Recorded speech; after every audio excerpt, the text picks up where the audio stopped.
देख रहे हैं 24 एनडी मीडिया। यहाँ होगी उसी की बात जो खबर होगी सच के साथ। हजरस कुरुक्षेत्र का सरकार की गलत नीतियों के विरोध में अधिकारों की रक्षा हेतु कुरुक्षेत्र लघु सचिवालय में किया आक्रोश प्रदर्शन, जिसमें समस्त जिला व खंड कार्यकारिणी कुरुक्षेत्र एवं Haryana roadways Kurukshetra, Begampura tiger force Kurukshetra एवं अन्य जागरूक संगठनों ने सहर्ष तपती गर्मी में सड़क पर ताज पार्क नया बस स्टैंड से उपायुक्त कार्यालय कुरुक्षेत्र तक रोड मार्च किया और समस्त संगठनों ने जोश व होश के साथ उपायुक्त कुरुक्षेत्र के माध्यम से मुख्यमंत्री हरियाणा सरकार के नाम ज्ञापन सौंपा।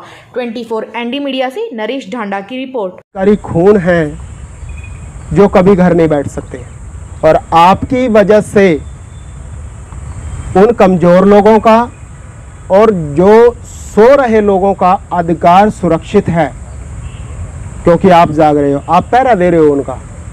तो इसलिए आगे बढ़कर और जो जैसे भी कॉल आती है, ऐसे पूरा डिसिप्लिन में हमने रहना है, अपनी संख्या को दिखाना है, खुल के चलना है, लाइन में पंक्तिबद्ध तरीके से चलना है, बड़े डिसिप्लिन्ड और एक शिक्षित समाज की तरह हमने व्यवहार अपना दिखाना है और एक बढ़िया तरीके से वहाँ पर अपनी मौजूदगी दिखानी है। तो अब मैं बुला रहा हूँ अमरिंदर कठुआ जी को, प्लीज़।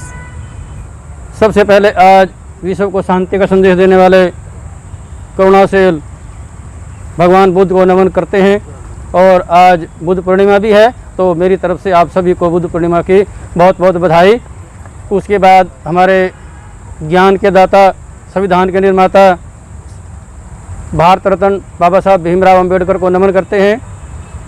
और जितने भी, मैं ज़्यादा संबोधन में नहीं जाऊंगा, हमारी जितनी भी कार्यकारिणी मंच पे बैठी है, हजरस, बीटीएफ और जो दूसरे साथी आए हैं, तो सबको और आप सबको भी मैं जय भीम और नवबुद्धाय बोलता हूं। मैं कोई भाषण नहीं दूंगा, केवल 2-3 बातें हैं, मेरी समय का अभाव है। तो एक तो मैं आपको बात बताना चाहूँगा कि जो भी हम अपना ज्ञापन देते हैं वो हमारा SC/ST कमीशन हरियाणा और सेंट्रल गवर्नमेंट को भी जाना चाहिए, क्योंकि जो कमीशन है, चाहे नाम का ही भले ही हो, लेकिन वो हमारी तरफ से हमारी लड़ाई लड़ता है, ये ऐसा नियम बनाया गया है। तो जो भी हमारा ज्ञापन जाए वो सभी SC/ST कमीशन भारत सरकार को भी जाए और जो स्टेट का SC/ST कमीशन है उसको भी जाए। उसके बाद हमारे कुछ कंपोनेंट ऐसे हैं, जैसे SC कंपोनेंट का पैसा 20% खर्च करना है, वो हमारा आज तक भी पैसा खर्च नहीं होता SC के ऊपर। और उसमें संविधान में इतने अधिकार दिए गए अधिकारियों के ऊपर, यदि DC चाहे उस कंपोनेंट के पैसे को आम आदमी के खाते में कैश भी ट्रांसफ़र कर सकता है, ऐसा कानून में व्यवस्था की गई है। तो इसलिए उस SC कंपोनेंट के पैसे के लिए भी अपनी मांग में आगे शामिल रखें। हमारा जो 20% बजट का हिस्सा आता है वो SC के ऊपर खर्च करना होता है, परंतु खर्च आज तक 3% या 4% ही हुआ, इससे ज़्यादा कभी भी नहीं हुआ है। इसलिए इस बात को भी आगे सबसे आगे रखें कि SC कंपोनेंट का पैसा भी SC के ऊपर पूरा खर्च होना चाहिए, चाहे आप उसकी गली बना दो SC की, या उसको, यानी कि यहाँ तक कहा गया उसमें SC के घर बना के दे दो, कैश भी दे सकते हैं, उसमें ऐसी व्यवस्था उस संविधान में की गई है। लेकिन उनकी विचारधारा सही होनी चाहिए, दिमाग सही होना चाहिए। कि बाबा साहब ने यही कहा था कि मैंने संविधान तो बना दिया, लेकिन ये तो डिपेंड करता है इसको लागू करने वालों के ऊपर, कि यदि लागू करने वाला ईमानदारी से लागू करेगा तो सही है, यदि नहीं ईमानदारी से लागू करेगा तो ये संविधान अच्छा नहीं साबित होगा। कुछ और इन्फॉर्मेशन है, मैं अपनी तरफ से आपको बता रहा हूँ कि मैं और एक मेरा साथी है रामपाल जी, आज यहाँ नहीं है प्रिंसिपल, वो हमारा एक district monitoring and vigilance committee है। आपके समक्ष बोल पा रहा हूँ। मैं नमन करता हूँ ऐसी महान हस्तियों को जिन्होंने हमें पढ़ लिख कर यहाँ पर आपके आगे बोलने का अधिकार दिया है। और उसके बाद हरियाणा अनुसूचित जाति राजकीय अध्यापक संघ और रोडवेज कर्मचारियों का तथा बेगमपुरा टाइगर फोर्स का भी मैं तहे दिलों धन्यवाद करता हूँ, जिन्होंने आक्रोश प्रदर्शन में अपना पूर्ण योगदान दिया। मैं आपको बताना चाहता हूँ कि आज के टाइम में ये सरकार इतनी उग्र क्यों है, क्योंकि पढ़े लिखे लोग और समझदार लोग बोलना छोड़ गए हैं, संघर्ष करना छोड़ गए हैं।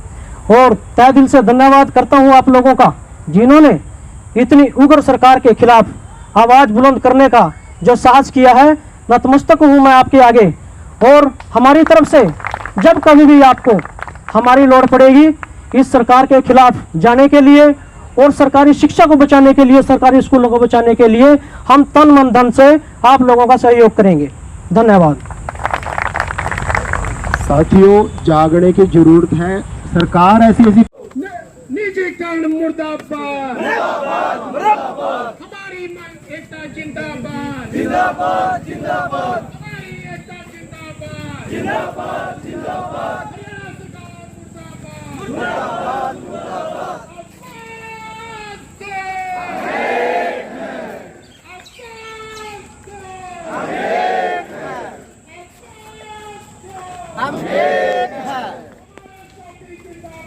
जिंदाबाद जिंदाबाद जिंदाबाद जिंदाबाद जिंदाबाद जिंदाबाद जिंदाबाद जिंदाबाद जिंदाबाद जिंदाबाद जिंदाबाद जिंदाबाद जिंदाबाद जिंदाबाद मुर्दाबाद मुर्दाबाद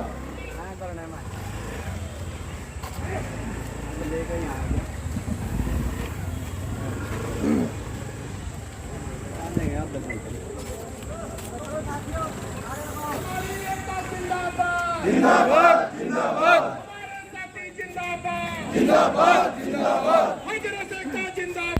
जिंदाबाद जिंदाबाद सोशल सिस्टम लागू करो, लागू करो लागू करो सिस्टम लागू करो, लागू करो लागू करो सोशल सिस्टम लागू करो, लागू करो लागू करो स्कूलों में किताबें दो, किताबें दो स्कूलों में किताबें दो, किताबें दो किताबें दो स्कूलों में किताबें दो, किताबें दो किताबें दो अध्यापक एकता जिंदाबाद, जिंदाबाद जिंदाबाद हजरत एकता जिंदाबाद, जिंदाबाद जिंदाबाद हमारे साथी जिंदाबाद, जिंदाबाद जिंदाबाद हमारे संगठन जिंदाबाद, जिंदाबाद जिंदाबाद निजीकरण बंद करो, बंद करो पुरानी पेंशन बहाल करो, बहाल करो हमारी एकता जिंदाबाद, जिंदाबाद जिंदाबाद हमारी एकता जिंदाबाद, जिंदाबाद जिंदाबाद निजीकरण बंद करो, बंद करो प्राइवेटाइजेशन मुर्दाबाद, मुर्दाबाद मुर्दाबाद प्राइवेटाइजेशन मुर्दाबाद, मुर्दाबाद मुर्दाबाद रोस्टर सिस्टम लागू करो, लागू करो लागू करो रोस्टर सिस्टम लागू करो, लागू करो लागू करो NPS go back, go back go back NPS go back, go back go back काला कानून वापस लो, वापस लो वापस लो काला कानून वापस लो, रोडवेज कर्मी जिंदाबाद, जिंदाबाद जिंदाबाद कर्मचारी एकता जिंदाबाद, आवाज दो। साथियों, जो जिस कारण से हम यहाँ इकट्ठे हुए हैं, कारण सभी को पता है, लेकिन फिर भी औपचारिकताएं हैं, बताना बोलना बहुत ज़रूरी होता है। सिंपल सी बातें हैं, जब कोई काम हमारा सादगी तरीके से नहीं होता है या सीधे साधे तरीके से कोई बात को नहीं मानता है, तो उसके लिए फिर संघर्ष का रास्ता बचता है। अपनी कुछ मांगे हैं, जैसे क्लास 1-2 में प्रमोशन है हमारी। हरियाणा सरकार जब से 1974 में इसका प्रावधान किया गया था, उसके बाद से अब तक कभी भी इन्होंने उस प्रावधान को लागू नहीं किया है, जिस कारण हमारे जो लोग हैं वो प्रशासनिक जो व्यवस्था है उसमें पीछे रह जाते हैं। हमारी जो व्यवस्थाएं हैं, जो हमें लाभ मिलने होते हैं, क्योंकि जब हमारा कोई अधिकारी नहीं होगा तो हमारे लिए कौन सोचेगा वहाँ पर। तो सभी साथी इस बात का ये था कि भाई सभी साथी हमारे प्रमोशन में जिनकी बनती है क्लास 1-2 के लिए प्रमोशन मिले, ताकि नीचे की जगह खाली हो। नीचे खाली होंगी तो साथियों रोज़गार मिलेगा, रोज़गार सृजित होंगे तो हमारा जो है बच्चों को रोज़गार मिलेंगे। दूसरा था, स्कूल में 2 साल से हमारे किताबें नहीं आ पाई हैं। बच्चे किस चीज़ से पढ़ेंगे? कोरोना काल में चला दिया टुकौसला के भाई ये तो ऑनलाइन पढ़ेंगे। कैसे पढ़ेंगे भाई ऑनलाइन? उनके पास अपने गुजारे के लिए जगह नहीं होती है, साधन नहीं होते हैं। ऑनलाइन पढ़ेंगे जी, वो कहाँ से उनका इंटरनेट चलेगा, कहाँ से उनकी पूर्ति होगी? तो सर ये था। इसके बाद स्कूलों में टीचर्स की व्यवस्था नहीं है। आप देखते होंगे, आप सभी जानते हैं, प्राइमरी और मिडिल स्कूल में तो खास करके अध्यापकों की बहुत ज़्यादा कमी है। कई स्कूल हमारे सिंगल टीचर हैं, 70-70, 100 के बीच में बच्चे हैं, लेकिन टीचर एक है। उसको भी कई बार सरकारी डाक या और किसी काम के लिए बाहर जाना पड़ जाता है, कई बार स्कूल की छुट्टी करनी पड़ जाती है। तो ये शिक्षा की व्यवस्था है। दूसरा, इन्होंने एक पोर्टल खोला है जिसके कारण क्या कहते हैं भाई, सरकारी स्कूल के बच्चे जिनके पेरेंट्स की आय 1,80,000 से कम है, उनको प्राइवेट स्कूल में दाखिल कराओ, हम 500, 700, 900, 1100 रुपये देंगे और आप सरकार उसमें प्राइवेट स्कूल में पढ़िए। भाई सरकारी स्कूल के बच्चों को यदि प्राइवेट स्कूल में फीस देनी है इन्होंने, तो सरकारी स्कूल में अध्यापक क्यों नहीं भेज देते? ये एक सिर्फ ढकोसला है साथियों। आपके सामने बिल्कुल उदाहरण है। देखिए, आपकी सब्सिडी